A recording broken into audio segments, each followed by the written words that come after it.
मेरे प्यारे दोस्तों, आपको आर के ज्ञान बूस्टर यूट्यूब चैनल पर स्वागत है। आज हम लोग यूरोप में राष्ट्रवाद क्लास 10 को फर्स्ट चैप्टर माइंड मैप से समझेंगे। पूरे चैप्टर को हम लोग समझेंगे माइंड मैप से। 10 से 15 मिनट में आपको इस चैप्टर को पूरा थीम बता देंगे, क्या है क्या। इससे आप लगभग 80% ऑब्जेक्टिव बना सकते हैं। चलिए तो हम लोग अब माइंड मैप की तरफ बढ़ते हैं। ये है आप लोग के यूरोप में राष्ट्रवाद के माइंड मैप। अब यूरोप में राष्ट्रवाद चैप्टर का नाम है यूरोप में राष्ट्रवाद। यूरोप में राष्ट्रवाद मतलब राष्ट्रवाद का अर्थ समझते हैं। राष्ट्रवाद मतलब होता है अपने देश के प्रति प्रेम की भावना राष्ट्रवाद कहलाता है। अपने देश के प्रति सच्ची निष्ठा व प्रेम की भावना को राष्ट्रवाद कहलाता है। राष्ट्रवाद, अब आप लोग सोचेंगे कि राष्ट्रवाद का परिभाषा दिया था कौन? अर्नेस्ट रेनर ने। राष्ट्रवाद का परिभाषा कौन दिया था? अर्नेस्ट रेनर ने। अर्नेस्ट रेनर राष्ट्रवाद के परिभाषा दिए थे। देखिए राष्ट्रवाद का परिभाषा यहाँ भी लिखा हुआ है कि अपने देश के प्रति प्रेम और लगाव की भावना को लोगों में एकता और समान पहचान के विकास, विदेशी शासन और अत्याचार के विरोध, जन एकता को ही राष्ट्रवाद कहलाता है। इसमें परिभाषा लिखा है, लेकिन आप सिंपल भाषा में याद रखिएगा कि अपने देश के प्रति प्रेम, सच्ची प्रेम और निष्ठा को ही राष्ट्रवाद कहते हैं।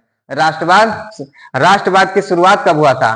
राष्ट्रवाद की शुरुआत 1789 ईस्वी में हुआ था। 1789 ईस्वी में राष्ट्रवाद की शुरुआत हुआ था।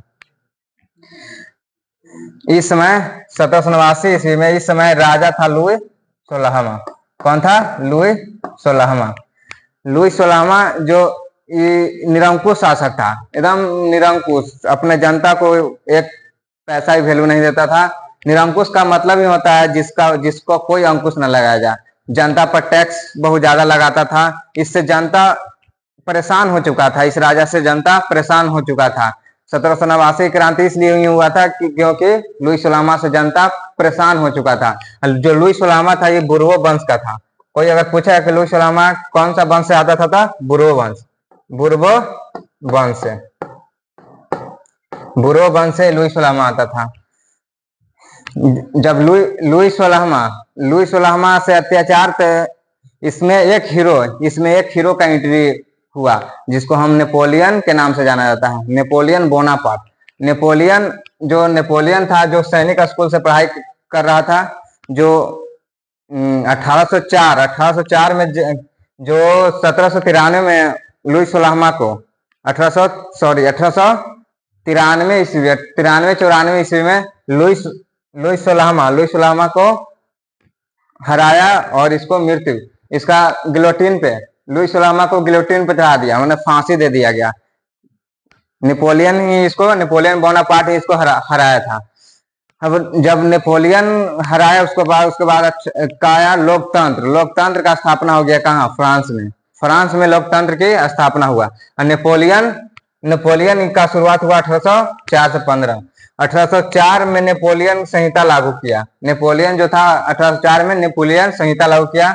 विशेषाधिकारों का अंत किया। जितना अधिकार था जो लुई 16वां बहुत सारा जो लगाया हुआ था सबका अंत किया। समान कानून और प्रशासनिक सुधार किया।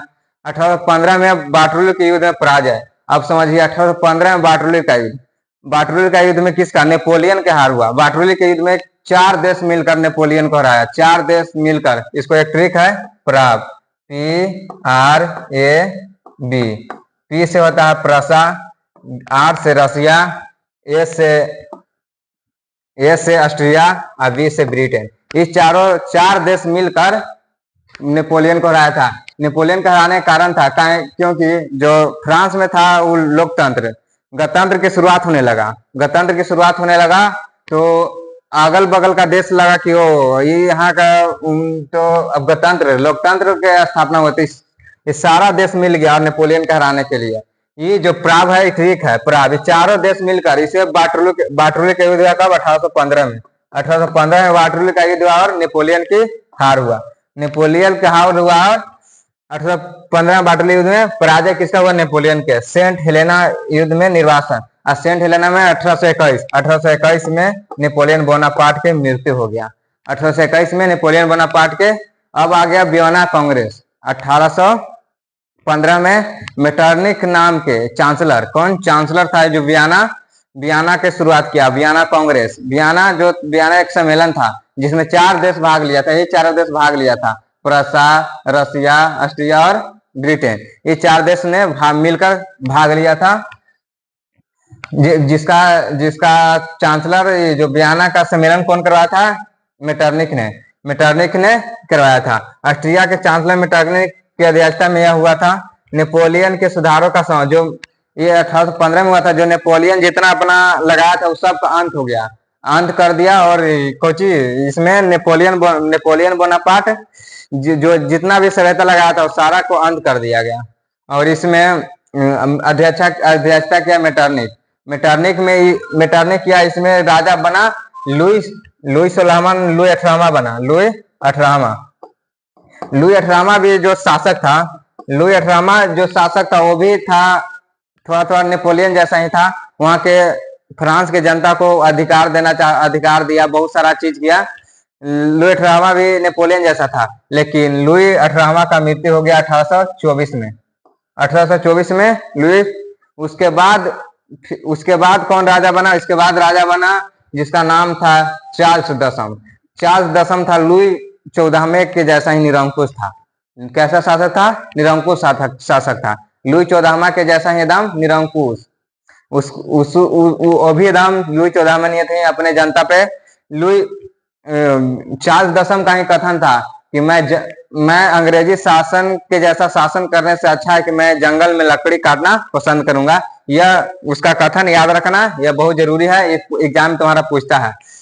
पुरातन व्यवस्था का पुनः स्थापना हुआ, राजशाही और सामंती शक्तियां मजबूत करना पड़ा। 1830 और 48 की फ्रांसीसी क्रांतियां, 1830 की क्रांति, चार्ल्स दसम का पतन।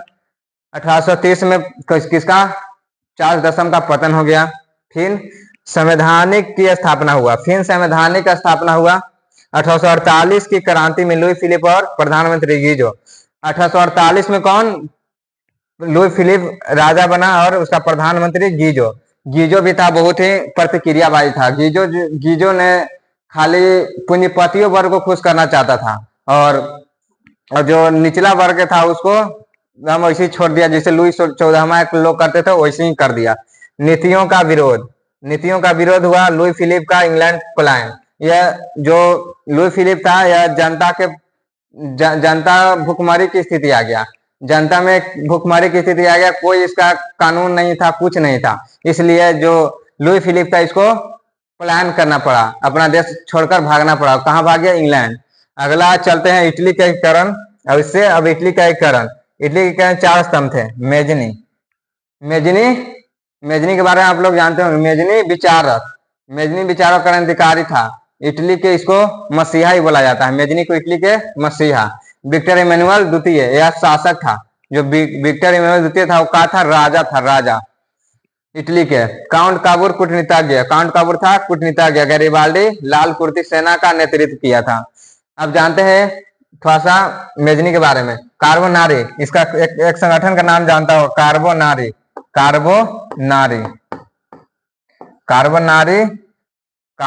संगठन का स्थापना 1810 ईस्वी में हुआ था।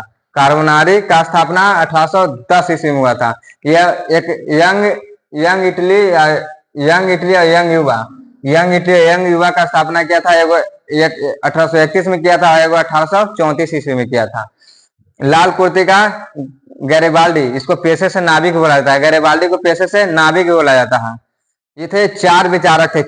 ये 4 विचारक के कारण इटली का Mazzini, count Cavour, Garibaldi, Victor Emmanuel द्वितीय, इस 4 के कारण इटली का एकीकरण संभव हो सका, वरना नहीं होता। अब आते हैं इसके बाद आते हैं जर्मनी के एकीकरण। जर्मनी का एकीकरण और बिस्मार्क। जर्मनी लगभग 300 छोटे राज्यों में विभक्त था। जो जर्मनी था कितने राज्यों में विभक्त, 300 छोटे टुकड़े में विभक्त था। प्रसा का नेतृत्व में एकीकरण हुआ। इसमें किसके नेतृत्व में एकीकरण हुआ, प्रसा के नेतृत्व में एकीकरण हुआ। नेपोलियन द्वारा निर्मित जर्मन राइन संघ का भूमिका। जो नेपोलियन था, जर्मन राइन 300 टुकड़ा था, उसको नेपोलियन ने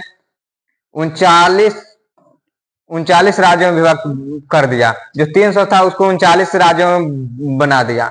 अब आगे आता है राजनीति और सैन्य शक्ति का प्रयोग। और राजनीति और सैन्य शक्ति का प्रयोग किया। जर्मन राइन राज का स्थापना भी नेपोलियन बोनापार्ट ने किया था। रक्त और लौ की नीति, रक्त और जो बिस्मार्क, इसमें आ जाइए जर्मनी के करें बिस्मार्क। बिस्मार्क था लौ, बिस्मार्क का मानना था कि खाली भाषण कहने से कुछ नहीं होता, उसके लिए करना पड़ता है। इसलिए बिस्मार्क ने लौ एवं रक्त की नीति अपनाया था। उसने बोला था कि खाली बोलने से कुछ नहीं हो, उसके लिए ताकत, सैनिक सब बड़ा करना पड़ेगा। इसलिए बिस्मार्क ने रक्त एवं लौ की नीति अपनाया। बिस्मार्क की नीति था रक्त एवं लौ की। इसने 3 युद्ध किया। बिस्मार्क ने कितने युद्ध? बड़े बड़े 3 युद्ध किए, जिसमें पहला था डेनमार्क का युद्ध, दूसरा था ऑस्ट्रिया से सेडोवा का युद्ध, तीसरा था फ्रांस से सेडोन का युद्ध। ये तीनों युद्ध बहुत बड़ा था और तीनों पर ही इसने विजय प्राप्त किया। 1871 में जर्मनी का एकीकरण, जो 1871 है, 1871 में जर्मनी का एकीकरण पूर्ण हुआ। जर्मनी का एकीकरण का हुआ पूर्ण हुआ। अगला चलते हैं आर्थिक राष्ट्रवाद और आर्थिक राष्ट्रवाद और जालवेराइन। आर्थिक राष्ट्रवाद जालवेराइन। जालवेराइन एक व्यापारिक संस्था था। जालवेराइन में कहना था व्यापार प्रसार करना, जिसमें टैक्स को कम कर, टैक्स को हटाकर और व्यापार को पूरे दुनिया में प्रसार करना। जालवेराइन एक व्यापारिक संस्था था। प्रसा द्वारा गठित व्यापारिक संघ। प्रसा के द्वारा एक व्यापारिक, जो अगर जालवेराइन संस्था का अगर पूछे कि कौन सा देश द्वारा गठन किया गया था तो क्या बोला जाएगा?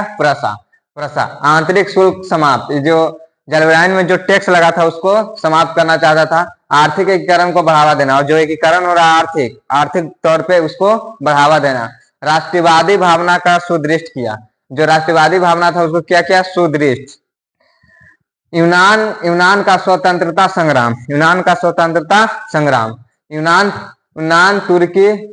यूनान में किसका था? ऑटोमन साम्राज्य का अधीन था। 1829 में एंड्रिया नेपोल की संधि हुआ। कब हुआ? 1829 में। 1829 में एंड्रिया नेपोल की संधि हुआ। 1832 में कुतुबुनिया की संधि। अगर पूछेगा 1832 में कौन सा संधि हुआ तो कुतुबुनिया की संधि। यूनान एक स्वतंत्र राष्ट्र घोषित हुआ। तो दोस्तों इतना आप लोग को समझ में आया हो तो अच्छा है। और अगर चाहते हैं आप लोग कि पूर्ण अच्छे से हम इस चैप्टर को डिस्कशन करें तो आप लोग बताइएगा, कमेंट कीजिएगा। तो आप लोग हम धैर्य बनाकर अच्छे से वीडियो देखिए। थैंक यू, धन्यवाद। और लाइक और सब्सक्राइब जरूर कीजिएगा।